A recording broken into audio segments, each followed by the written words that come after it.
सुरभी प्रीतम निराळे बीड येथील स्वातंत्र्यवीर सावरकर माध्यमिक विद्यालयात इयत्ता 8वीची विद्यार्थिनी आहे.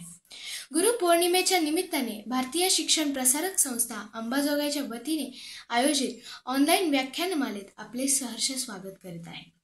आजच्या व्याख्यानमालेचा तिसरा व अंतिम दिवस. आजचे शेवटचे पुष्प गुंफण्यासाठी विद्या वाचस्पती माजी सनदी अधिकारी माननीय श्री अविनाशजी धर्माधिकारी आपल्यात उपस्थित आहेत. श्री अविनाश धर्माधिकारी हे 1986च्या तुकडीचे माजी IAS अधिकारी आहेत. सनदी नोकरीतील कारकिर्दीपूर्वी 10 वर्षे ते पूर्ण वेळ स्वयंसेवी कार्यरत आणि मुक्त पत्रकार म्हणून काम करीत होते. सनदी नोकरीतील त्यांना महाराष्ट्र केडर्स मिळाले. सनदी अधिकारी म्हणून त्यांनी रत्नागिरी व अमरावती जिल्हा परिषदेचे मुख्याधिकारी, राज्याचे मुख्य सचिवांचे विशेष कर्तव्याचे अधिकारी, officer on special duty, Raigad अलिबागचे जिल्हाधिकारी च्या मुख्यमंत्र्यांचे उपसचिव इत्यादी महत्त्वाच्या पदांवर काम केले आहे. सनदी अधिकारी म्हणून काम करीत असताना त्यांनी कार्यक्षम कारभार व व्यवस्थापनेसाठी अनेक उपक्रम राबवले आहेत. 1996 साली त्यांनी सनदी सेवेचा राजीनामा दिला. त्यानंतर त्यांनी स्वच्छ आणि कार्यक्षम कारभारासाठी सामूहिक चळवळ उभारली. 1996 साली त्यांनी चाणक्य मंडळ परिवार या नावाने सार्वजनिक धर्मज्ञानासाठी स्थापन केली. गेल्या 24 वर्षांच्या कालावधीत त्यांच्या मार्गदर्शनाखाली चाणक्य मंडळ परिवाराने देशाला हजारो स्वच्छ आणि कार्यक्षम अधिकारी दिले आहेत. 2001 साली भारत सरकारच्या क्रीडा आणि युवक कल्याण मंत्रालयाच्या अखत्यारीत नेहरू युवा केंद्र संघटन या संस्थेचे मुख्य अधिकारी, डायरेक्टर जनरल म्हणून त्यांनी जबाबदारी पार पाडली आहे. 75 सोनेरी पाने, अस्वस्थ दशकाची डायरी, स्वतंत्र नागरिक, नवा विजयपथ या त्यांच्या लेखणीतून उतरलेल्या पुस्तकांची नामवंत समीक्षांनी प्रशंसा केली आहे. गुरुपौर्णिमेच्या निमित्ताने विचारांचे मोती आपल्याला देण्यासाठी त्यांनी आपला अमूल्य वेळ दिला आहे. मी त्यांना निवेदन करते की त्यांनी आपले अमूल्य मार्गदर्शन आम्हाला द्यावे. धन्यवाद.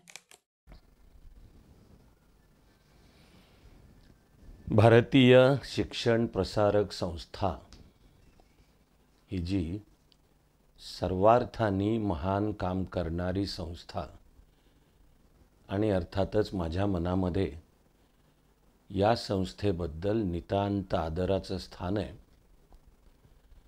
अशा या संस्थेचे सर्व त्यागी, तपस्वी, निस्वार्थी पदाधिकारी, सर्व प्राचार्य, सर्व प्राध्यापक, सर्व शिक्षक वृंद, सर्व पालक आणि आम्हा सर्वांचं मिळून शेवटी हे ज्यांच्यासाठी चालू आहे असे सर्व विद्यार्थी मित्रमैत्रिणींनो, सर्वांना नमस्ते आणि सर्वांना सर्व काळ सर्व शुभेच्छा.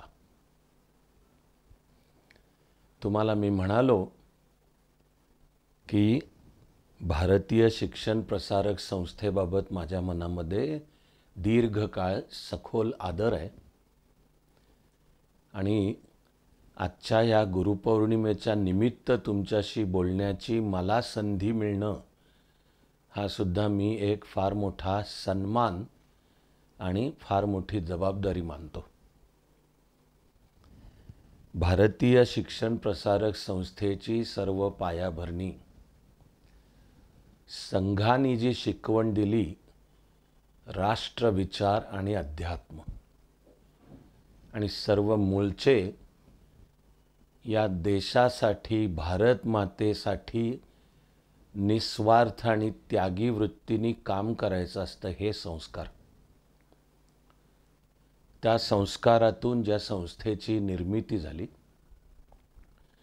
आणि एक असा काळ की जेव्हा हे काम उभं करणं अनंत अडचणी, संकट, सततची टीका यांनीच भरलेलं होतं. अशी ती जी पिढी आहे, मी वैयक्तिक एक फार मोठे मी तर आशीर्वादच मानतो त्याला की त्या पिढीच्यांशी पण माझे खूप जवळनं संबंध आहेत.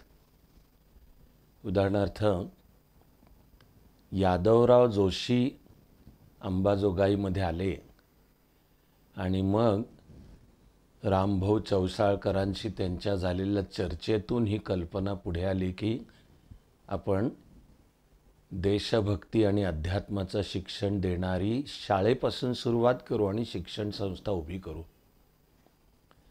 तर मला वेळोवेळी यादवराव जोशींनाही भेटण्याचं भाग्य लाभलेलं आहे. आणि अर्थात आपल्या संस्थेमध्ये सुद्धा यापूर्वी काही वेळा प्रत्यक्ष येण्याची पण संधी मिळालेली आहे. तिचं माझ्या मनामध्ये फार मोठं मोल आहे. आम्ही सुद्धा लहानपणी एक गीत, एक पद्य म्हणायचो. मंदिर उभविणे हेच आमुचे शील, असू आम्ही सुखाने पत्थर पायातील. असे अतिशय हृदयस्पर्शी काव्य असलेली ही पंक्ती, ओळ, ही कविता, की आम्हाला मुळी काही वैयक्तिक हवं आहे असं नाहीच आहे, पण या देशाचं, भारत मातेचं मंदिर उभं करणं आमचं काम आहे की जिचे आम्ही पायातले पत्थर बनू सुखाने. त्या ओळीचा अर्थ आहे की आम्हाला काय पद, पैसा, कीर्ती, संपत्ती, सत्ता, अधिकार यातलं काहीच नको. आम्हाला हे भारत मातेचं मंदिर उभं करायचं आहे आणि आम्ही असे पायातले पत्थर की म्हणजे नंतर तो कुठे दिसतच नाही. खरं म्हणजे त्याचं कोणी नावही घेत नाही. लोकांना वाटतं वर उभं राहिलेलं मंदिर आणि मुख्य म्हणजे त्याचा कळस. तर खरंच अशी अक्षरशः असामान्य माणसं की जे असं जीवन जगले, असू आम्ही पत्थर पायातील असं जीवन जे जगले, तर भारतीय शिक्षण प्रसारक संस्थेच्या उभारणीमध्ये अशा आहेत थोर व्यक्ती. तेव्हा मी मनापासून त्या सर्वांना वंदन करतो. आणि मला मिळालेली ही संधी हा गुरुपौर्णिमेच्या पवित्र मुहूर्तानिमित्त तुमच्याशी होत असलेला संवाद आहे. भारतीय संस्कृतीच्या रचनेमध्ये हा किती एक विलक्षण पवित्र दिवस. गुरुपौर्णिमा, हिचंच नाव व्यास पौर्णिमा.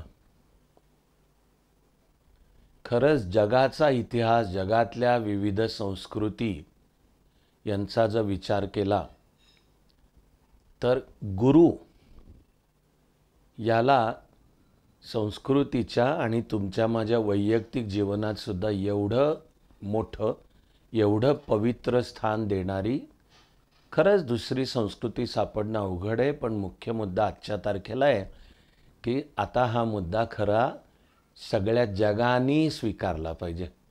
सगळ्या जगातल्या सर्व शिक्षण पद्धतींमध्ये हे गुरुचं स्थान, त्यातलं पावित्र्य, त्यातलं जे गुरु शिष्य नातं आहे त्याची विलक्षण हृद्यता आणि पावित्र्य, हे खरं म्हणजे सर्व जागतिक आता शिक्षण पद्धतींनी स्वीकारायला पाहिजे.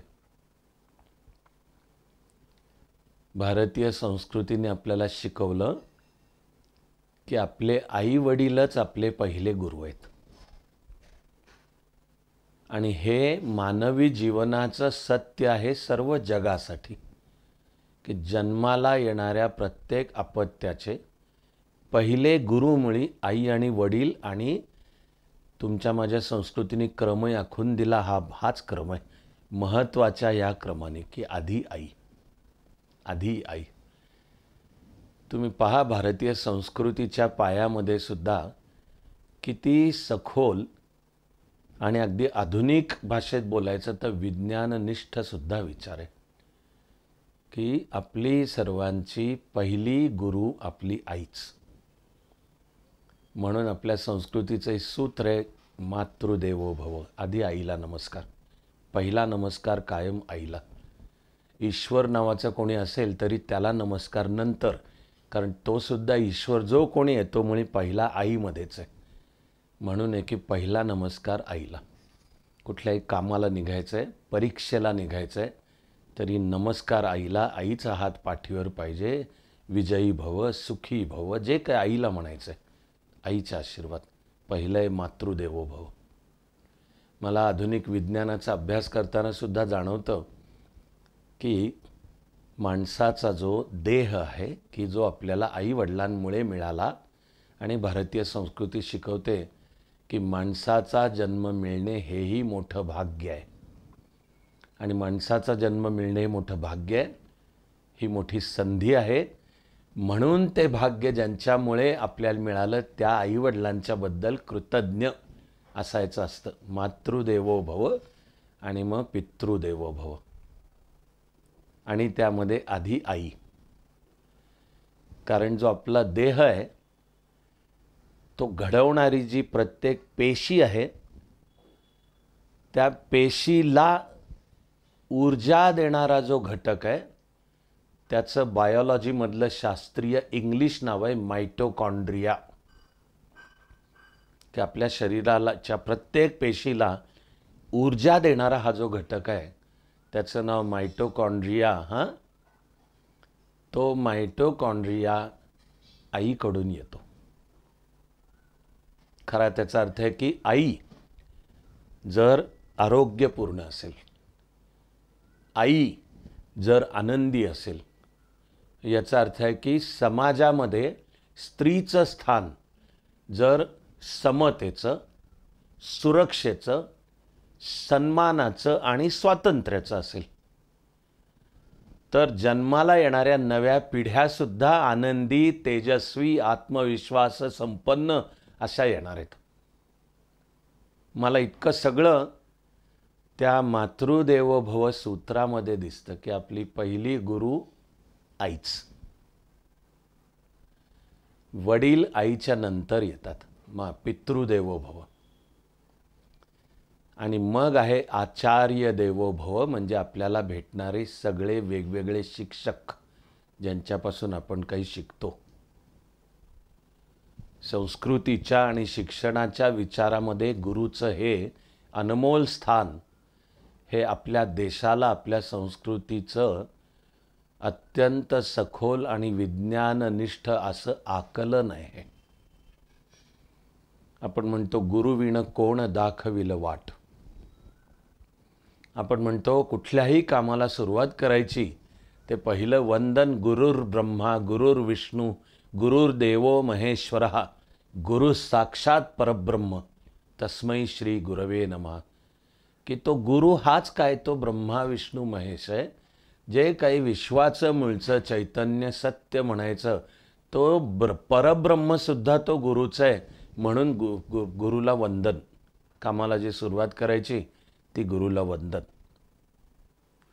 एक कबीराचा सुद्धा छान दोहा आहे. सहज बोलताना मला त्यातली पहिली ओळ तर लक्षात आहे आणि एक प्रकारे दुर्दैवाने दुसरी ओळ जशीच्या तशी नाही लक्षात, पण मला अर्थपूर्ण लक्षात आहे. कारण कबीर म्हणतो गुरु गोविंद दोनो मिले काके लागू पाय. कबीरांनी मांडलेला प्रश्न आहे की मला गुरु आणि गोविंद म्हणजे साक्षात ईश्वरच भेटला तर काके लागू पाय, कोणाला नमस्कार करू. पहिली ओळ मला पाठ आणि लक्षात आहे. गुरु गोविंद दोनो मिले काके लागू पाय. कबीरांनी दिलेलं उत्तर आहे की मी गुरुला करणार वंदन, कारण ईश्वराची वाटसुद्धा त्या गुरुद्वारात जाते, असा त्या दुसऱ्या ओळीचा अर्थ आहे. ते मिळणारं ज्ञान हा ईश्वर आहे आणि त्या ईश्वराकडे आपली सगळ्यांची वाट चालू असते. ती वाट दाखवणारा त्याला म्हणायचं गुरु. गुरु हा शब्द साधासुद्धा नाही आहे बरं का. गुरु ह्या एका शब्दामध्ये फार मोठं आहे की ठीक आहे, वेळोवेळी शाळा कॉलेज तिचा पाठ्यक्रम तिचे UGCने आखून दिलेले नॉर्म्स आणि ठीक आहे त्यानुसार शिकवणारे शिक्षक, तरी भारतीय संस्कृतीचा संस्कार आहे त्यांच्याही बद्दल मुळात आदर बाळगूनच ते शिक्षण घ्यायचं आहे. पण हा जो गुरु हा फार महान शब्द आहे.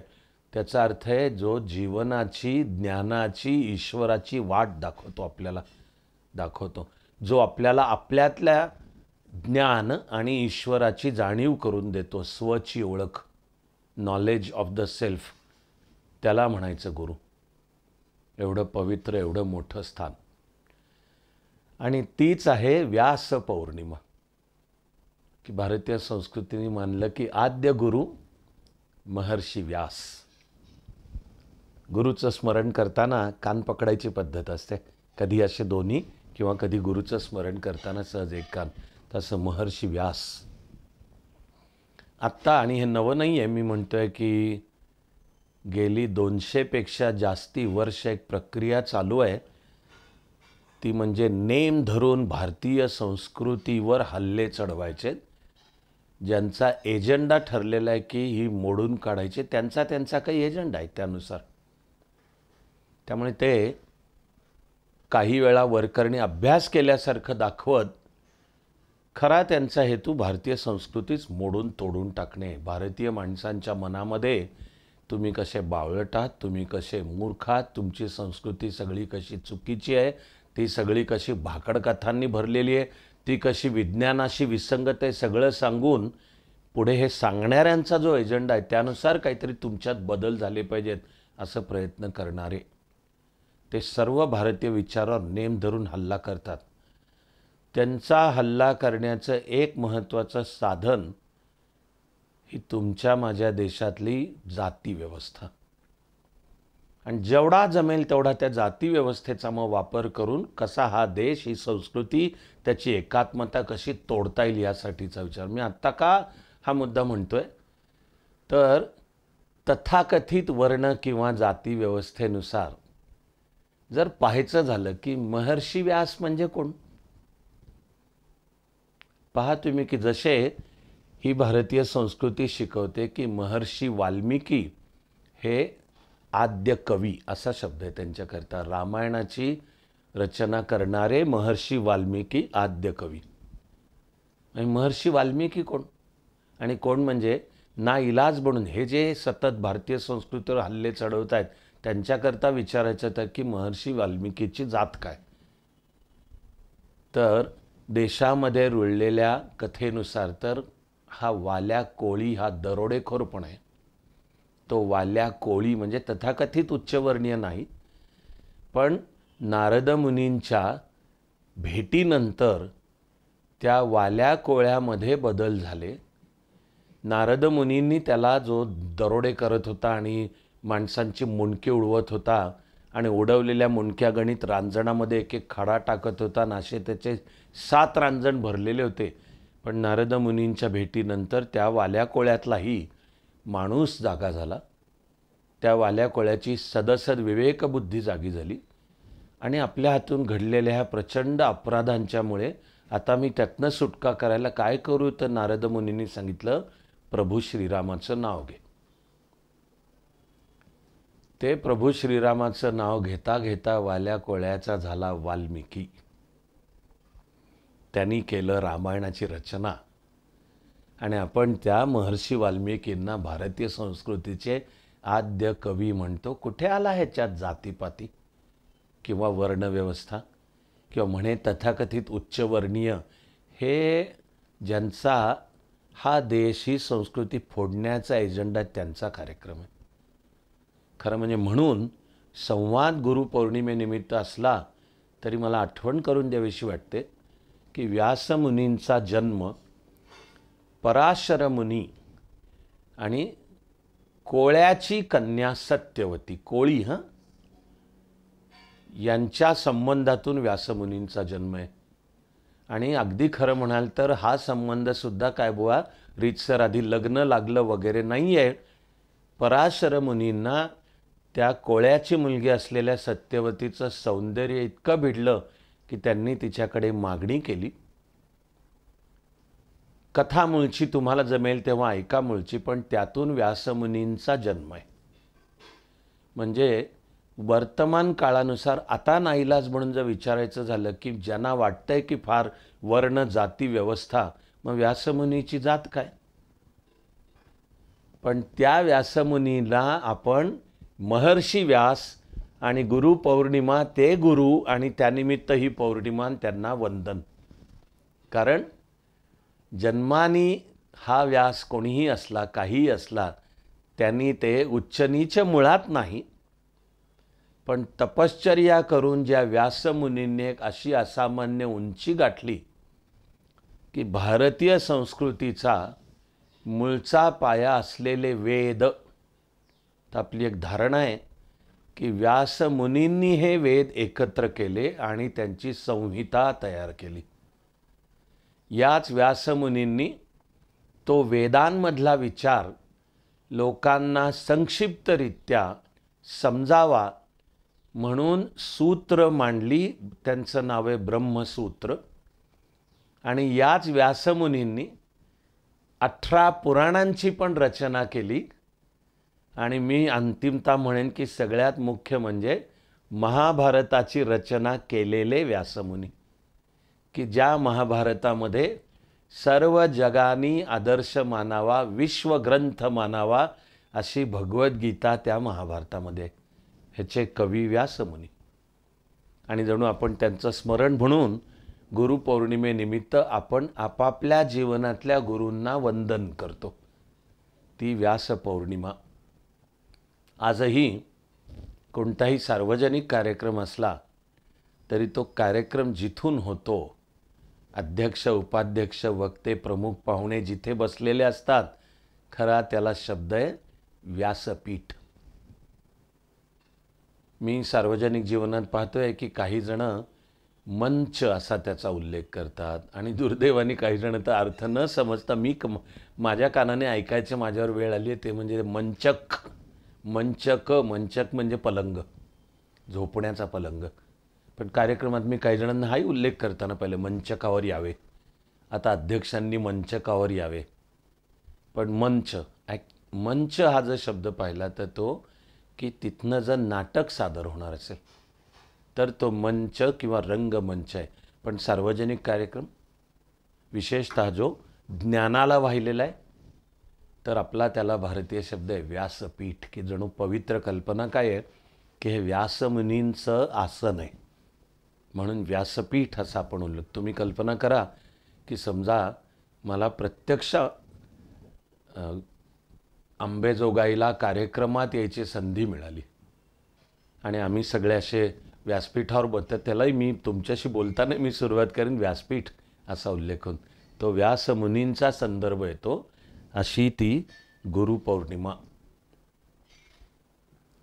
द्रोणाचार्यांची कथा सांगितली जाते.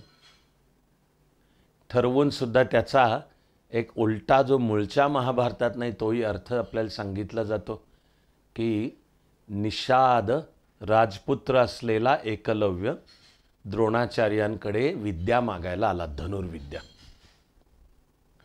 मूळचा अभ्यास न करता काही जण म्हणतात की जातीनी ब्राह्मण असलेल्या ह्या द्रोणाचार्यांनी हा निषाद म्हणजे आत्ता वर्तमान काळातला शब्द वापरायचा झाला तर जणू कुठली तरी आदिवासी वनवासी जमात म्हणजे राज्यघटनेतला शब्द शेड्यूल ट्राईब म्हणून द्रोणाचार्यांनी त्याला विद्या द्यायला नाकारलं. हे अगदी चुकीचं आहे, अगदी साफ चुकीचं आहे.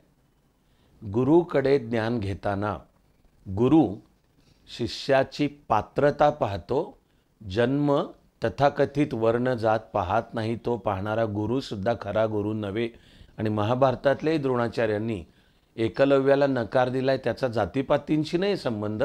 मूळच्या महाभारताचा अभ्यास केला तर दिसेल की द्रोणाचार्य त्याला सांगतायत मी कौरव पांडवांना देतोय शिक्षण म्हणून आता माझ्या इथे जागा नाही म्हणून हा एकलव्य पुन्हा आपल्या मूळ ठिकाणी जातो. पण त्यांनी मनात द्रोणाचार्यांना गुरु मानले. पुढची कथा जरूर कोणी म्हणू शकतं की ती दुःखद आहे, पण आत्ताचा आपला मुद्दा आहे की त्या एकलव्यानी द्रोणाचार्यांची तिथे एक जणू मूर्ती करून ते माझे गुरु आणि विद्या तो स्वतः घेत होता. खरा त्याचा अर्थ आहे की तो विद्या तर घेत होता स्वाध्याय पद्धतीने, पण मनोमन त्यांनी ठेवलं होतं द्रोणाचार्यांना गुरुस्थानी. ते आपल्याला सगळ्यांना सुद्धा लागू आहे की कोण गुरु आपला.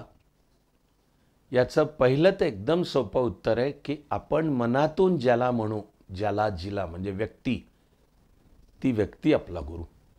दरवेळी व्यक्तीच असेल असं नाही हां, पण ज्याच्याविषयी आपण मनातून म्हणू. म्हणून जीवन कळलेली शहाणी माणसं सांगतात की मुळात आई आणि वडील आपले पहिले गुरु आहेत.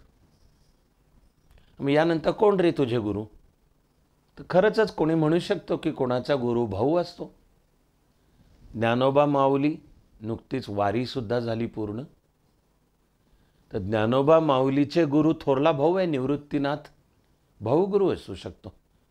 लक्षात घ्या की दरवेळी पुरुष म्हणजेच गुरु असं सुद्धा नाही आहे. आई गुरु आहे पहिली आपली. मग तशी कोणाची बहीण पण गुरु असू शकते. शाळा कॉलेजमध्ये भेटलेल्या, आपल्याला भावलेल्या की ज्यांचे आपल्यावर प्रभाव आहे अशा शिक्षिका पण गुरु असू शकतात. दरवेळी गुरु कोणीतरी व्यक्ती आहे असं नाही आहे. ग्रंथ पण गुरु. ग्रंथ हे गुरु आहेत.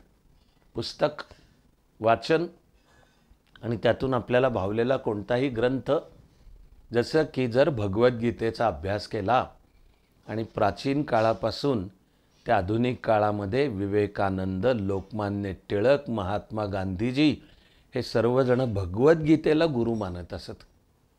गांधीजींचं सुद्धा वेळोवेळचं विधान आहे की मला जर जीवनात काही प्रश्न पडला, गांधीजी म्हणतात मी भगवद्गीता उघडून पाहतो आणि त्यातल्या पानावर मला जो श्लोक सापडतो त्याच्यात गांधीजी म्हणतात मला उत्तर सापडतं. हे म्हणणारे एकटे गांधीजी नाहीत हां, जगभर आहेत अशा अनेक जण. कोणी म्हणेल की भगवद्गीता माझा गुरु आहे. असा तुमच्या जीवनात तुम्ही वाचलेला, ज्याचा तुमच्यावर प्रभाव आहे, ज्यांनी आपलं जीवन घडवलं असं मनापासून आपल्याला वाटतं, तो आपला गुरु. ग्रंथ असू शकतो गुरु आपला. जीवनात येणारे अनुभव आपले गुरु असू शकतात की आपण त्या अनुभवांच्या मधनं शिकतो. म्हणजे खरं म्हणजे ह्यामागची कल्पना आहे की ज्या कुणापासून, ज्या कुठल्याही गोष्टीपासून आपण काही शिकतो तिला म्हणायचं गुरु. तर जो दत्तात्रय ही भारतीय देवता आणि संकल्पना आहे की तो दत्त गुरु आहे. गुरु दत्तात्रय, की दत्तात्रयच गुरु आहे.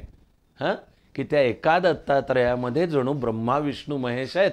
आणि आपण जेव्हा गुरुर ब्रह्मा गुरुर विष्णू म्हणतो तर ते ब्रह्मा विष्णू महेश, हां, त्या दत्तात्रयाने सांगितलं आहे की त्याचे 23 गुरु आहेत. 23 आकडा आहे. 23 की जो स्वतः ब्रह्मा विष्णू महेशचं एकत्र आलेलं रूप आहे, तरी तो म्हणतो माझे 23 गुरु आहेत. मला हे फार भावतं. कारण दत्तात्रय ज्या 23 आपला गुरु म्हणतो त्यामध्ये दगड आहे, त्यामध्ये झाड आहे, त्यामध्ये कुत्रा आहे, अशी दत्तात्रयाच्या 23च्या यादीत आहे. आणि ते फार छान मांडले की दगड काय गुरु? हां, तर दत्त म्हणतो खडकासारखं अचल असणे, कुठल्याही वाऱ्या वादळांनी, उन्हा पावसानी, म्हणजे जीवनातल्या कोणत्याही संकटांनी न डगमगणे, हे दत्त म्हणतो मी दगडाकडनं शिकतो. खडक की तो कसा भक्कम एका ठिकाणी असतो, ते तो काय वाऱ्या वादळांनी तो हलत डुलत डगमगत नाही. तर दत्त म्हणतो मी खडकाकडनं, दगडाकडनं हे असं अचल खंबीर असणं, संकटांसमोर न डगमगणं शिकतो. म्हणून दगड माझा गुरु आहे. कुत्रा इमानदार प्राणी, माणसाचा सर्वोत्तम मित्र. कुत्रा हा अत्यंत संवेदनशील आहे. कुत्रा निर्व्याज प्रेम करतो. कुत्रा ज्याच्यावर प्रेम करतो त्याच्याकरता कुत्रा प्राण पण अर्पण करतो. आणि तरी ते प्राणही अर्पण करताना नाही बाळगत की मला ह्याच्यातनं काय मिळालेलं आहे. तर गुरु दत्तात्रय म्हणतो की ते मी कुत्र्याकडनं शिकतो. झाड, तर दत्तात्रय म्हणतात की त्याच्या सावलीत जो येतो त्याला झाड निरपेक्षपणे सावली पण देतं आणि फळ पण देतं. झाड विचारत नाही की तू उंच का बुटका, काळा का गोरा. हां, झाड जातपात विचारत नाही. काही झाड म्हणतं तू माझ्या सावलीत आलास ना, ही तुला माझी सावली, आणि ते निरपेक्षपणे देतं. त्या बदल्यात झाडाची काही अपेक्षा नाही की मला तू अमुक दिलंस तर तुला मी सावली देतो, मला तू अमुक दिलंस तर तुला मी फळ देतो. सावली देणं, फळ देणं हे झाडाचा स्वभाव आहे. तर गुरु दत्तात्रय म्हणतात मी झाडाकडनं ते शिकतो. असे ज्याच्याकडनं आपण शिकतो असे आपले गुरु असू शकतात. अगदी आधुनिक शिक्षण पद्धतीने सुद्धा हे सूत्र स्वीकारले. तुम्ही पहा की हजारो वर्ष आपल्या देशामध्ये ज्ञान जतन करून ठेवण्यात आलं आणि डोळ्यासमोरनं सरकवत न्या की या देशावर किती प्रकारची महाभयानक संकट आली वेळोवेळी, पण विशेषतः गेली 1000 वर्ष अखंड आक्रमणं, अखंड संकट, युद्ध जगण्याचा संघर्षच बनलेला आणि सततच्या होणाऱ्या वेळोवेळी कत्तली, सामान्य निरपराध जनतेवर अत्याचार, आया बहिणींची अब्रू लुटणे, मंदिरं तोडणे, सगळ्या सकट अशा काळामध्ये ही भारतीय संस्कृती पण जगली टिकली. ती अर्थातच अनेक महान स्त्री पुरुषांच्यामुळे. पण या अशा काळात सुद्धा आपण आपलं ज्ञान जतन करून ठेवलं हजारो वर्ष. ते मुख्यतः गुरु शिष्य परंपरेमुळे, की गुरु आपल्या शिष्यांना ते ज्ञान देतो, ते जतन करायला शिकतो. आता जगामध्ये वेद आणि ती ज्या भाषेत आहे ती म्हणजे संस्कृत भाषा, यावर संशोधन चालू आहे. आणि हे जगातलं अद्भुत आहे की हजारो वर्षांच्या वाटचालीमध्ये भारताने ज्या तऱ्हेने ते वेद, त्यावर सर्व आधारित असलेलं विज्ञान जतन करून ठेवलं आणि त्याचे सुद्धा शास्त्रशुद्ध उच्चार कसे करायचे. आता लिंग्विस्टिक्स हे नवं भाषाशास्त्र, त्या लिंग्विस्टिक्सच्या ज्या 4 शाखा आहेत त्यातली एकीचं नाव आहे फोनेटिक्स, म्हणजे ध्वनिशास्त्र. की एखादी भाषा ही नुसती कागदावर तुम्ही काय लिहिता आणि तिचं नुसतं व्याकरण नसतं, ते त्या भाषेचे ध्वनी, त्याचा सखोल अभ्यास करायला लागतो. त्याचं आधुनिक नाव आहे ध्वनिशास्त्र. हे सगळं भारतीय विचारात आहे. आता त्यावर संशोधन चालतं. हे गुरुशिष्य परंपरेने जतन केलं की तो गुरु बरोबर शिकवतो की नुसते कागदावरचे शब्द नाही, शिष्याला त्यांचा शास्त्रशुद्ध उच्चार कसा करायचा असतो. तर त्या शब्दांमध्ये मंत्रशक्ती म्हणजे पॉवर, ताकद येते. आणि असं हजारो वर्ष जतन केलं गेलं आणि ते जीवनाच्या सर्व क्षेत्रात. तुम्ही अगदी आत्ता वर्तमान काळ पहा, विशेषतः आजही कला, विविध कला आणि त्यात विशेषतः नृत्यकला आणि संगीत आजही गुरुशिष्य परंपरेने जतन केलं आहे. की भरतनाट्यम किंवा कथक हे जे 2 अस्सल भारतीय नृत्य परंपरा असते. मुलगा किंवा मुलींनी आपल्या गुरु असलेल्या स्त्री किंवा पुरुषाला वंदन करून विद्या मागायची असते की मला शिष्य करून घ्या. आणि मग गुरुनी त्या शिष्याची पात्रता तपासायची असते. तिथे सुद्धा जातीपातींचा काहीही संबंध नाही. की ही जी मी विद्या देणार ती घेण्याची त्याची पात्रता, ती पाहताना गुरुचं पण कर्तव्य आहे की ही जी विद्या मी तिला देईन त्याचा ह्या शिष्यानी वापर स्वार्थ, अहंकार, हिंसा, दुष्टपणा यासाठी करता कामा नये. तो वापर त्यांनी त्याची ज्ञानसाधन आणि समाजाचं म्हणजे देशाचं, लोकांचं कल्याण करणे. जर गुरुच्या मनात शंका आली की ही जी मी विद्या देईन तिचा वापर हा माझा शिष्य, ही माझी शिष्या काहीतरी स्वार्थ, काहीतरी अहंकार, काहीतरी दुष्ट अनिष्ट गोष्टी, तर गुरुचं काम आहे ती विद्या द्यायची नाही, म्हणजे पात्रता. आणि अशी विद्या दिल्यावर त्या शिष्यानी गुरुकडनं ती सर्व विद्या घेऊन आणखी त्याच्यात आपली भर घालून पुढच्या पिढीकडे द्यायचं. असा हा संस्कृतीचा हजारो वर्ष चालणारा हा प्रवास. आता जे न्यू एज्युकेशन पॉलिसी येते, त्या न्यू एज्युकेशन पॉलिसीमध्ये सुद्धा इंडियन नॉलेज सिस्टीम IKS असा उल्लेख आहे आत्ता.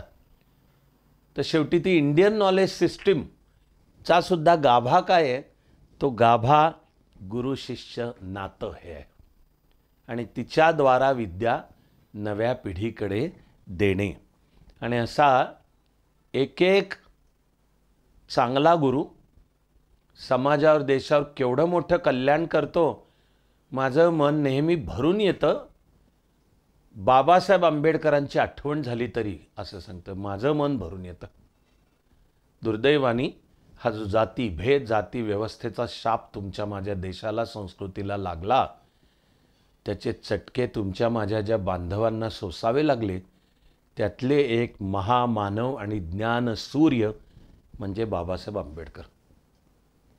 पण हा छोटा भीम शाळेत शिकत असताना त्याला असे 2 शिक्षक भेटले, आंबेडकर आणि पेंडसे अशी नावं असलेले, की ज्यांनी जातीपातीकडे पाहिलं नाही. बाकीचे दुर्दैवानी काही शिक्षक शाळेत शिकताना छोट्या भीमला त्याच्या जातीकडे पाहून चुकीचं वागवत असत. खरं माझं म्हणणं आहे की असं वागवणारे शिक्षक पाप करत होते.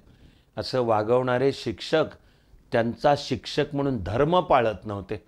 कारण शिक्षकाचा धर्म आहे सर्वांना प्रेमाने वागवणे.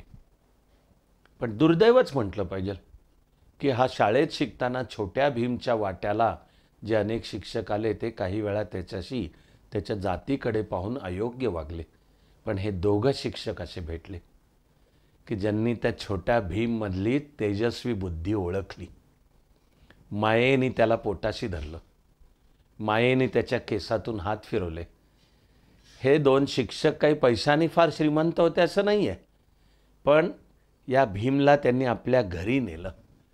आणि घरचा जो एकच भाकरीचा तुकडा असेल, पण तो स्वतःची मुलं आणि हा स्वतःचा मुलगा असल्यासारखा हा भीम, त्याला पण ते दिले. तर पुढे महान कर्तृत्ववान झालेल्या आंबेडकरांना सुद्धा आपले हे गुरु लक्षात असत कायम.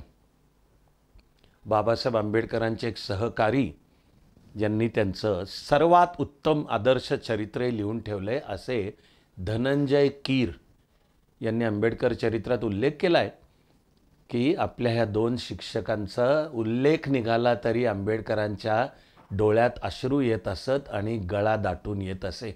एक तर प्रसंग धनंजय कीर यांनी त्याच्यात मांडून ठेवला आहे की गोलमेज परिषदेसाठी आंबेडकर जायचे होते लंडनला. त्यासाठी ते मुंबईत आलेले होते आणि आता निवृत्त झालेले त्यांचे शिक्षक मुंबईमध्ये राहत होते, वृद्ध झाले होते. पण आपला हा विद्यार्थी आता किती मोठा झाला आहे याचा एक अभिमान बाळगून तो असतो प्रत्येक शिक्षकाला. तर ते भेटायला आले आणि धनंजय कीर यांनी प्रसंग लिहिला आहे की गिरगावमधल्या सरदार गृहामध्ये आंबेडकर असे 2ऱ्या मजल्यावर होते.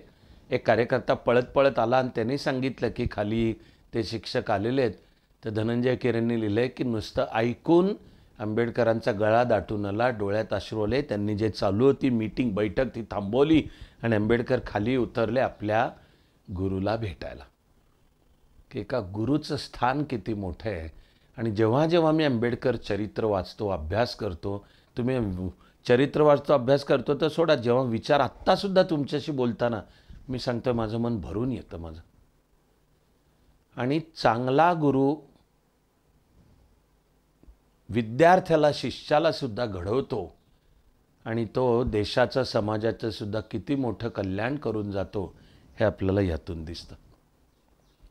शंकराचार्यांनी म्हटलंय गुरोस्तु मौनम व्याख्यानम. प्रचंड मोठा अर्थ आहे याच्यात की आद्य शंकराचार्य म्हणतात की माझ्या गुरुचं मौन हे सुद्धा एक फार मोठं व्याख्यान आहे. की गुरु आहे गप्पच बसलेला, पण त्याच्यात नुसतं गप्प बसण्यातनं सुद्धा तो जे शिकवतोय. याच अर्थाचं आधुनिक इंग्लिशमध्ये वाक्य बोललेत विवेकानंद. स्वामीजींचं वाक्य आहे, 1 sentence of my master will create cartload of literature. की स्वामीजी आपल्या गुरु म्हणजे परमहंस रामकृष्ण यांच्याबद्दल स्वामीजी म्हणतात की माझ्या गुरुचं एक वाक्य गाडाभर साहित्य निर्माण करेल. की नुसतं एक वाक्य माझ्या गुरुचं, 1 sentence of my master will create cartload of literature. आपलं मी म्हणतो की काम आहे की असं गुरुकडनं आपण शिकायचं आहे. अनेक कथा मला भारावून जातात आणि मनामध्ये आणखी खूप संवाद करण्याचं असलं तरी माझ्या मनात एक कथा आणि त्या निमित्ताने वर्तमान काळाकडे येऊन मला तुमचा निरोप घ्यायचा आहे. मला फार भावते ही कथा. आपल्या प्राचीन काळापासून असलेल्या गुरुकुल पद्धतीमध्ये विद्यार्थ्याकडनं काही फी घेण्याची कल्पनाच नव्हती. प्रथम येऊन शिष्याने म्हणायचं मला शिष्य करून घ्या आणि गुरु पात्रता तपासून पाहून ठरवायचा आणि मग शिष्य करून घ्यायचा. आणि संकल्पना आहे की असं गुरुगृही राहून 12 वर्ष शिकायचं किमान. आणि मग आता समाजामध्ये परतून विवाह आश्रमामध्ये प्रवेश करून गृहस्थाश्रमात एक समाजाचा जबाबदार नागरिक, आर्थिक घटकसुद्धा आणि पुढच्या पिढीला जन्म देऊन तू घडवणे तुझं काम आहे. तर अशा वेळी औपचारिक शिक्षण पूर्ण करून जो शिष्य आता व्यावहारिक जीवनामध्ये जातोय त्याला सुद्धा गुरु 2 गोष्टी सांगत असे. फार भावतं मला, हे फार अर्थपूर्ण आहे. तुम्ही आधुनिक काळात सुद्धा याला प्रचंड मोठा अर्थ आहे. गुरु एक सांगायचा, ती वेदातली प्रार्थना आहे, मूळची वेदातली आहे. ती म्हणजे योग आणि स्वाध्याय नियमितपणे कर. माझ्या आश्रमातून तू आता जातोयस परत, पण एक म्हणजे नियमित योग, आसनं, सूर्यनमस्कार, प्राणायाम आणि ध्यान हे तुझ्या जीवनामध्ये पक्का असायला पाहिजे. आणि वेदातली तर प्रार्थनाच आहे, स्वाध्यायान मा प्रमदहा. गुरु काय सांगतोय शिष्याला की एक तर शिक्षण कधी संपलं नाही. म्हणून मी पण आत्ता तुमच्याशी बोलताना विचारपूर्वक शब्द वापरले. औपचारिक शिक्षण, फॉर्मल शिक्षण. काय डिग्री मिळाली, काय पोस्ट ग्रॅज्युएशन झालं, ठीक आहे. आता मी आधुनिक काळाने बोलायचं तर मी कुठल्या तरी नोकरीला लागणार, जॉबला लागणार, माझा व्यवसाय करणार, काय कदाचित UPSC MPSC देऊन सरकारी अधिकारी होणार. पण लक्षात ठेव की शिकणं कधीही संपत नाही. तो शिकायचा तुझा मार्ग म्हणजे स्वाध्याय. तर हे शिकवण आहे गुरुची सुद्धा की स्वाध्यायान मा प्रमदहा. त्यामध्ये गुरु आणखी एक प्रार्थनाही करायचा, ती उपनिषदांमधली आहे, तीही सांगतो की फार अर्थपूर्ण आहे. औपचारिक शिक्षण पूर्ण करून आपल्या आता जीवनामध्ये परतणाऱ्या शिष्याला गुरु सांगायचा, यानी अस्माकं सुचरितानि तानि त्वयोपास्यानि नो इतराणि यानी अनवद्यानि कर्माणि तानि त्वया सेवितव्यानि नो इतराणि. फार प्रचंड अर्थ आहे याच्यात की आता आपल्या शिष्याला गुरु काय सांगतोय औपचारिक शिक्षण पूर्ण करून जाताना की यानी अनवद्यानि कर्माणि, की तू माझ्याकडे शिकलीस, ते करताना तू मला पाहिलंस, जे काही मी माणूस आहे जे काही पाहिलंस, त्यातलं कधी काही भलं असेल काही बुरं असेल, मी माणूस आहे, कदाचित माझ्याहीकडनं काहीतरी चुकलं असेल, मी कारण नसताना संतापलो असेल, तुला असं वाटलं असेल की काहीतरी गुरुच्या वागण्यात सुद्धा चूक आहे, तर आता त्याचं भान ठेवून गुरुच सांगतोय यानी अनवद्यानी कर्माणी. याचा अर्थ आहे की माझी अनुकरण करण्याजोगी जी कर्म आहेत तानी त्वया सेवितव्यानी, तू त्यांचंच सेवन कर. म्हणजे लक्षात ठेवती तू तसा वाग. नो इतराणी, दुसरं काही माझ्याकडनं तर ती नाहीत. यानी अस्माकं सुचरिताणी, म्हणजे माझ्याकडनं जे चांगलं वागलं गेलं असेल तेचंच तू अनुकरण कर. नो इतराणी. किती डेप्थ आहे पहा, किती प्रगल्भता ह्या विचारामध्ये सुद्धा. आणि मग शिक्षण पूर्ण करून जीवनात परतताना गुरु वेगवेगळ्या विद्यार्थ्याला शिष्याला सांगायचं की आता तू गुरुदक्षिणा दे. ही संकल्पना आहे, किती पवित्र आहे पहा तुम्ही. आणि आधुनिक काळाने या फार पवित्र संकल्पना फार विस्कटवून बिघडवून टाकल्या आहेत त्या. आत्ता मी त्याच्यात जात नाही, पण एवढं सांगतो की गुरुदक्षिणा द्यायची असते. आणि मग ती गुरु सांगायचा की तुझं शिक्षण आता पूर्ण झालं, आता तू गुरुदक्षिणा काय दे. ती खरं म्हणजे तुम्ही जर पाहायला गेलात, आणि खूप आहेत गोष्टी, मी आत्ता तुम्हाला एकच गोष्ट सांगणार आहे म्हणजे आठवण करून देणार, कारण अशा खूप गोष्टी आहेत, पण तुम्हाला त्या सगळ्यामध्ये एक समान दिसेल की गुरु वेगवेगळ्या शिष्याला वेगवेगळी गुरुदक्षिणा सांगायचा. आणि सगळ्यांना ती दरवेळी पैशाच्या भाषेतच होती अशी नाही आहे. काही वेळा गुरु त्या शिष्याकडनं काही अपेक्षा की तू हे काम पूर्ण कर, ती गुरुदक्षिणा आहे. तू अमुक ग्रंथाची रचना कर, ही गुरुदक्षिणा आहे. आणि पैशाच्या भाषेत मागायची झाली तरी गुरु शिष्याच्या क्षमतेनुसार मागायचा त्याच्याकडे. तेव्हा खरंच गरीब घरातला जर एखादा शिष्य असेल तर गुरु त्याला सांगायचा तुला शुल्क नाही. आणि राजाचा मुलगा असेल तर गुरु त्याला तू मला अमुक अमुक इतक्या सुवर्ण मुद्रा आणून दे असं सांगायचा. तर एका शिष्याचं आपल्या आश्रमातलं शिक्षण पूर्ण होतं. आणि वेगवेगळे शिष्य त्या गुरुला आता गुरुदक्षिणा द्यायला सांगतात. आणि ते गुरु शिष्याच्या आर्थिक क्षमतेनुसारही वेगवेगळी गुरुदक्षिणा द्यायला सांगतात. त्यातला हा एका अत्यंत गरीब घरातला मुलगा, म्हणून ते म्हणतात तुला नाही काही गुरुदक्षिणा. विद्या घेतलेल्या त्या शिष्याची अपेक्षा आहे की असं कसं मी माझ्या गुरुला काहीतरी मोलाची दक्षिणा दिली पाहिजे. म्हणून तो गुरुकडे आग्रह करतो की नाही गुरुदेव काहीतरी मला गुरुदक्षिणा सांगा. मग गुरुसुद्धा त्याला संकेत म्हणून त्याला मग म्हणतात मग तू एक मुद्रा, एक सुवर्ण मुद्रा ती दे. तरी त्या शिष्याला वाटतं की नाही तुम्ही माझ्याकडनं अपेक्षा कमी सांगताय. म्हणून तो शिष्य म्हणतो गुरुदेव मला अजून काहीतरी सांगा. मग ते शिक्षक कदाचित आता अन्वयार्थ जो तो आपापलं लावा की ते चिडून म्हणले का, सरकून म्हटले का, का शिष्याची परीक्षा घ्यायची होती म्हणून म्हणले का, पण मग ते ह्याला म्हणले 1 कोट सुवर्ण मुद्रा दे.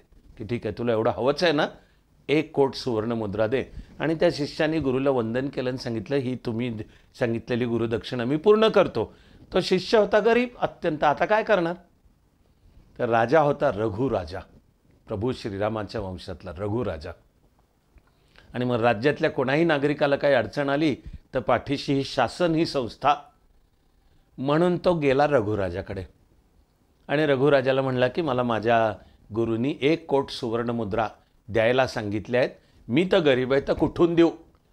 तर रघुराजाने राजा म्हणूनही ते आपलं कर्तव्य मानलं की माझ्या राज्यात शिकणारा एक जरी विद्यार्थी असेल त्याच्या पाठीशी उभं राहणं आणि त्याला त्याच्या गुरुनी जर सांगितलेलं असेल 1 कोट सुवर्ण मुद्रा ते देणं माझं काम आहे.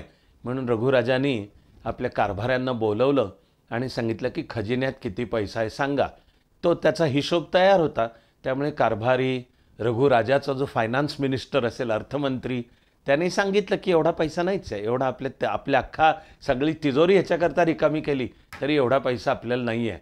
म्हणून रघुराजांनी मग सेनापतीला बोलवून सांगितलं की कुबेरावर स्वारी करायची. कुबेर म्हणजे जणू स्वर्गातला देवांचाही अर्थमंत्री, सगळा पैसा. कुबेर म्हणजे सगळा पैसा त्याच्याकडे. पण कल्पना ही की तो इंद्राच्या दरबारात असतो. आपण त्याचा सांकेतिक अर्थ लक्षात घेऊया. तर रघुराजांनी सेनापतीला सांगितलं की सैन्य सज्ज करा, आपल्याला कुबेरावर स्वारी करायची आहे. मग कुबेराचं गुप्तहेर खातं पण जागं होतं. ताबडतोब कुबेराकडे निरोप गेला की रघुराजा तुझ्यावर स्वारी करून यायला निघालाय. तर स्वतः कुबेरच रघुराजासमोर प्रगट झाला. कारण रघुराजाच्या पराक्रम, त्याचं चारित्र्य, सगळ्याची ख्याती होती. म्हणून कुबेर प्रगट झाला आणि रघुराजाला म्हणाला की तू माझ्यावर कशासाठी स्वारी करतो, मी तुझं काय वाकडं केलंय तर तू माझ्यावर स्वारी करतोयस. तर रघुराजाने सांगितलं की माझ्या राज्यातल्या ह्या शिष्याची गुरुदक्षिणा द्यायची आहे आणि 1 कोट सुवर्ण मुद्रा तर माझ्या इकडे नाहीत. तर कुबेर म्हणाला एवढंच ना, मी तुझ्या राज्यावर पाऊस पडतो सुवर्ण मुद्रांचा आणि तू त्यातनं त्याची 1 कोटीची सुवर्ण मुद्रांची गुरुदक्षिणा दे. असं सांगून कुबेराने रघुराजाच्या राज्यावर सुवर्ण मुद्रांचा पाऊस पाडला. रघुराजांनी आपल्या सहकार्यानं सांगितलं की आता त्या सगळ्या सुवर्ण मुद्रा गोळा करा आणि त्या विद्यार्थ्याला द्या आणि जा तुझी गुरुदक्षिणा दे. तर त्या सुवर्ण मुद्रा निघाल्या 1 कोटीपेक्षा खूप जास्ती. कोणी कथेमध्ये कुठे म्हणलं की त्या निघाल्या 7 कोटी. की त्या सुवर्ण मुद्रा जो कुबेराने काय मोजून नाही पाऊस पाडला, त्या सुवर्ण मुद्दा आहे की 1 कोटीपेक्षा जास्ती निघाल्या. नीट ऐका, आता नीट ऐका तुम्ही की तो जो शिष्य आहे की जो गरीब घरातला आहे तो म्हणतो माझ्या गुरुनी मला 1 कोटी सुवर्ण मुद्रा द्यायला सांगितलं आहे, मी काय त्याच्यावर एकही सुवर्ण मुद्रा जास्तीची घेणार नाही. तुम्ही आता हे ऐकत असताना वर्तमान काळ मनात आणा, तिकडे लक्ष द्या. आणि कोट्यवधी सुवर्ण मुद्रांचा पाऊस पडला आहे आणि राजा सांगतो की आता हे घेऊन जा. पण तो शिष्य सांगतोय की गुरुनी मला 1 कोटी सुवर्ण मुद्रा सांगितल्यात, मी 1 कोटीच घेणार, त्याहून जास्ती घेणार नाही. नीट ऐका. मग आता रघुराजा म्हणतो की हा मी कुबेरावर स्वारी करायला निघालो आणि जे काही रघुराजाचं चारित्र्य आणि पराक्रम दोन्ही पुढे कुबेर म्हणला, स्वारी कशाला करतोयस, एवढंच ना मी देतो. म्हणून त्यांनी जो सुवर्णमुद्रांचा पाऊस पाडला, तर रघुराजा म्हणतो की तो माझ्याकरता नाही पाडला, तुझ्याकरता पाडला.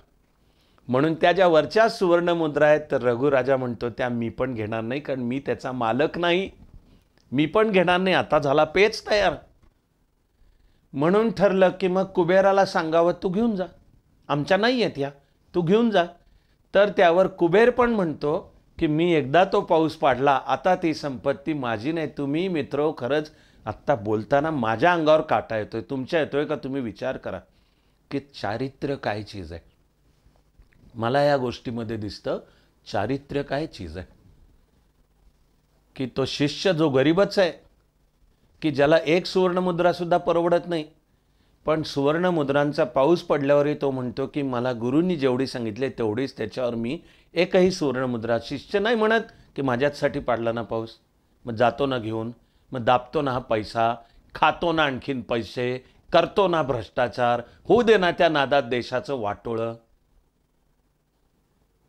आज गुरुपौर्णिमेनिमित्त सुद्धा हे आठवताना एकीकडे आपला हा भारतीय विचाराचा, भारतीय संस्कृतीचा खरा म्हणजे मूळचा वारसा किती भव्य आहे, पण तो भव्य वारसा आठवताना आत्ता वर्तमान काळाकडे नजर टाकली तर माझं अंतःकरण दुःखाने भरून येतं, संतापाने सुद्धा भरून येतं. पण त्याच्यावरचं आपलं उत्तरच आहे की आपल्या गुरुला वंदन करून या राष्ट्रासाठी आपल्या परीने होणारं काम करायला सज्ज होणे. खरं म्हणजे हा देशच आपला गुरु आहे, ही भारत माता आपली गुरु आहे, आपली सर्वांची आद्य माता आहे. आणि या भारत मातेची गुरुदक्षिणा द्यायची म्हणजे काय करायचं, तर आपल्या जीवनामध्ये उत्तमता आणि प्रतिभेची उंची गाठून आपलं कर्तृत्व भारत मातेच्या चरणी अर्पण करणे ही आपली गुरुदक्षिणा आहे. माझ्यासहित आपण सगळे मिळून अशी गुरुदक्षिणा देऊयात अशी प्रार्थना करतो आणि थांबतो. नमस्कार, मी गौरी पुरुषोत्तम दहीभाते.